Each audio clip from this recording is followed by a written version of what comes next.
Willie Mays' cause of sad death, lifestyle, and baseball career. Mays died of heart failure at a care home in Palo Alto, California on June 18, 2024. He was 93. The day before, he had released his final public statement when he said he chose to stay in California and not attend the MLB at Rickwood Field game between the Giants and Cardinals later that week on June 20th. Rob Manfred, the commissioner of baseball, released the following statement after Mays' death was announced by the San Francisco Giants. All of Major League Baseball is in mourning today as we are gathered at the very ballpark where a career and a legacy like no other began. Willie Mays took his all-around brilliance from the Birmingham Black Barons of the Negro American League to the historic Giants franchise. From coast to coast in New York and San Francisco, Willie inspired generations of players and fans as the game grew and truly earned its place as our national pastime. Also paying tribute to Mays were former President Barack Obama, San Francisco Mayor London Breed, and California Governor Gavin Newsom, as well as sports stars such as Magic Johnson and Barry Bonds. Before we continue, kindly hit that subscribe button and turn on notification ring to watch our content as we expand our community. Willie Mays' personal life. Mays became the third husband of Marguerite Wendell Chapman, 1926 to 2010, in 1956. The couple adopted a 5-day-old baby named Michael in 1959 that they separated in 1962 and divorced in 1963, with Marguerite taking Michael for the majority of the time. 8 years later, Mays married May Louise Allen, a child welfare worker in San Francisco. Wilt Chamberlain had given Mays her phone number in 1961, and they dated off and on the next several years. In 1997, she was diagnosed with Alzheimer's disease. Mays cared for her until her death on April 19, 2013.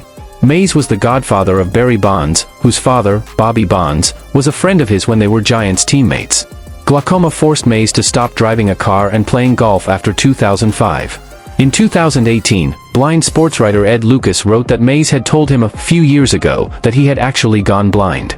However, James S. Hirsch wrote in the New York Times in 2021 on the occasion of his 90th birthday that his vision was merely compromised by glaucoma and that he was still able to watch games on television, albeit with difficulty.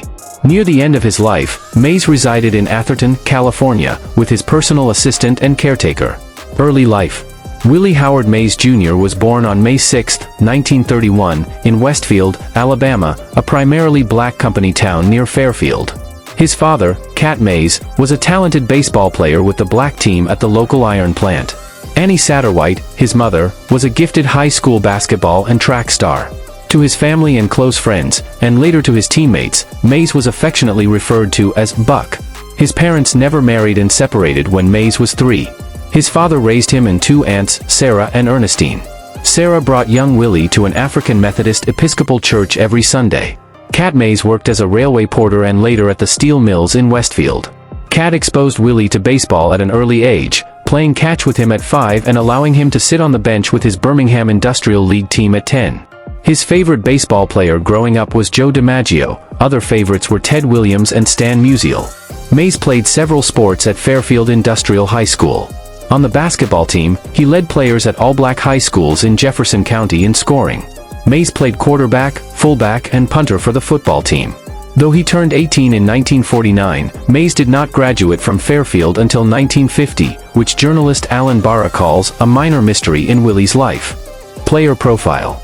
The batting stance Mays employed showed the influence of one of his childhood favorites, Joe DiMaggio. Like his hero, Mays would stand with his legs spread apart, placing the same amount of weight on both while holding the bat high.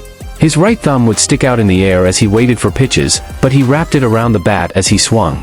Mays believed this late motion added power when he swung. Mays channeled his energies into the swing by abstaining from extra motion and opening his hips.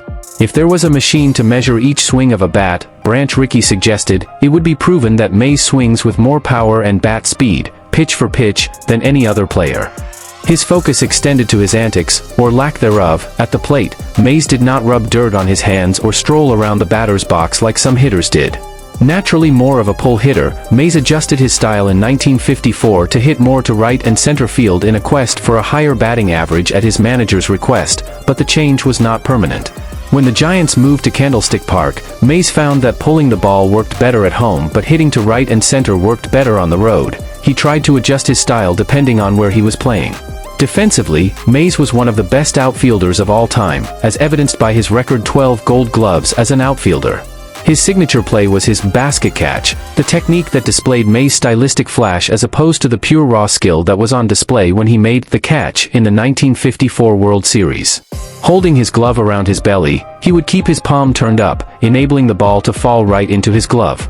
Sports writers have argued about whether the technique made him a better fielder or just made him more exciting to watch, but the basket catch did not prevent Mays from setting a record with 7,095 outfield putouts.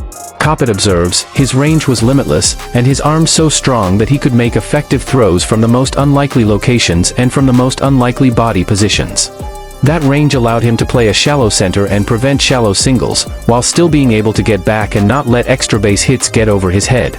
Mays' flashy style of play stemmed partly from his days in the Negro Leagues. "We were all entertainers," he said, "and my job was to give the fans something to talk about each game." Sometimes he would deliberately slip to the ground for catches to make them look tougher than they really were. He wore his cap one size larger than necessary so that it would fly off when he was running the bases or making fielding plays. Though he was a powerful hitter, he had a knack for stealing bases. He ran the bases daringly, becoming the only modern player to score from first base on a single to left field, and another time scoring from first base on a McCovey bunt, without an error. Baseball legacy. On January 23, 1979, Mays was elected to the Baseball Hall of Fame in his first year of eligibility. He garnered 409 of the 432 ballots cast, 94.68%, 207, referring to the other 23 voters. New York Daily News columnist Dick Young wrote, "If Jesus Christ were to show up with his old baseball glove, some guys wouldn't vote for him. He dropped the cross 3 times, didn't he?" In 1999, Mays placed second on the Sporting News' list of the 100 greatest baseball players, trailing only Babe Ruth. Later that year, fans elected him to the Major League Baseball All-Century team. Fellow players and coaches recognized his talent. Roberto Clemente said of Mays, "To me, Willie Mays is the greatest who ever played." Willie Stargell learned the hard way how good Mays' arm was when the center fielder threw him out in a game in 1965. Thank you for watching, and remember to subscribe to this channel for more amazing content on celebrities.